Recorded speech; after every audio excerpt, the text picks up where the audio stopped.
saree வாங்குறதுக்கு நாகர்கோயில் வர போணும் பாத்துக்கோங்க. இன்னைக்கு நான் வெளிய போறதுக்கு இந்த Dress தான் போட போறேன் பாத்துக்கோங்க. இது ரெடிமேட் Dress கிடையாது. எங்க அம்மா தச்ச Dress இது. மீஷோல 250 ரூபீஸ்னு இத சாரியா வாங்கியிருந்தேன் பாத்துக்கோங்க. மேக்கப் ப்ராடக்ட் பாத்தீங்கன்னா மாமா எர்த்தோட லிப்ஸ்டிக் தான் யூஸ் பண்ணியிருந்தேன். அது என்னோட ஃபேவரட் ஷேடு பாத்துக்கோங்க. கடைக்கு நாகர்கோயில் போக வேண்டியதான் பாத்துக்கோங்க. முதல்ல ஸ்டாண்டை தான் சரி பண்ண கொண்டு போகணும். 5-6 சாரியை பார்த்தேன். கடைசியில 2 சாரியை ஃபைனல் பண்ணி வாங்கிட்டு வந்திருந்தேன் பாத்துக்கோங்க. ஹாய் மக்கா, எல்லாரும் எப்படி இருக்கீங்க? டே இன் மை லைஃப் பார்க்கலாமா? இன்னைக்கு என்ன சம்பவம்னு கேட்டீங்கன்னா, என் வண்டியில ஸ்டாண்டு உடஞ்சிட்டு பாத்துக்கோங்க. அதை சரி பண்ணதுக்கு கடைக்கு கொண்டு போனோம். அதுக்கு முன்னாடியே படிச்சிடலாம் அப்படின்னு சொல்லிட்டு உயிர் நாடியில டே 5 படிக்க ஆரம்பிச்சிட்டேன். அது மட்டும் இல்ல, என் ஃப்ரெண்டோட அம்மாவுக்கு இன்னைக்கு பர்த்டே. அவங்களுக்கு சாரி வாங்குறதுக்கு நாகர்கோயில் வர போகணும் பாத்துக்கோங்க. இன்னைக்கு நான் வெளியே போறதுக்கு இந்த Dress தான் போட போறேன் பாத்துக்கோங்க. இது ரெடிமேட் Dress கிடையாது. எங்க அம்மா தச்ச Dress இது. மீஷோல 250 ரூபீஸ்னு இத சாரியா வாங்கியிருந்தேன் பாத்துக்கோங்க. வாங்கி நான் எனக்கு பிடிச்ச மாதிரி கஸ்டமைஸ் பண்ணி தச்சுக்கிட்டேன் பாத்துக்கோங்க. எனக்கு ஃபுல் ஹேண்ட் தான் பிடிக்கும். அதனால ஃபுல் ஹேண்ட் வச்சு இந்த Dress நான் தச்சிருந்தேன். Dressக்கு பாத்தீங்கன்னா ஜீன் பேண்ட்டும் பிங்க் கலர் ஷாலும் நான் வந்து பேர் பண்ணியிருந்தேன். மேக்கப் ப்ராடக்ட் பாத்தீங்கன்னா மாமா எர்த்தோட லிப்ஸ்டிக் தான் யூஸ் பண்ணியிருந்தேன். அது என்னோட ஃபேவரட் ஷேடு பாத்துக்கோங்க. அவ்வளவுதான் பாத்துக்கோங்க, நான் ரெடி ஆயாச்சு. இனி ஸ்டாண்டை சரி பண்ணிட்டு நெக்ஸ்ட் கடைக்கு நாகர்கோயில் போக வேண்டியதான் பாத்துக்கோங்க. முதல்ல ஸ்டாண்டை தான் சரி பண்ண கொண்டு போகணும். எங்க அம்மா தச்ச இந்த Dress எனக்கு நல்லா இருக்கா அப்படின்னு சொல்லிட்டு மறக்காம கமெண்ட் செக்ஷன்ல சொல்லுங்க. நான் பாத்தீங்கன்னா நாஞ்சில் பசார் வழியாட்டு நான் நாகர்கோயில் பஸ் ஸ்டாண்டுக்கு போனேன் பாத்துக்கோங்க.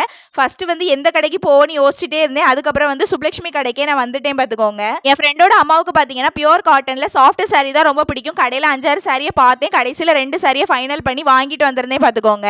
என் ஃப்ரெண்டோட அம்மாவுக்கும் சாரி நல்லா பிடிச்சு பாத்துக்கோங்க. நானும் அப்படியே வீட்டுக்கு வந்து படிக்க ஆரம்பிச்சிட்டேன் பாத்துக்கோங்க. நேத்திக்கே எனக்கு தெரியும் இன்னைக்கு நான் கடைக்கெல்லாம் போகணும் அப்படின்னு சொல்லிட்டு. அதனால நேத்திக்கே பாத்தீங்கன்னா உயிர் நாடியில டே 5 நான் படிச்சு முடிச்சிட்டேன்.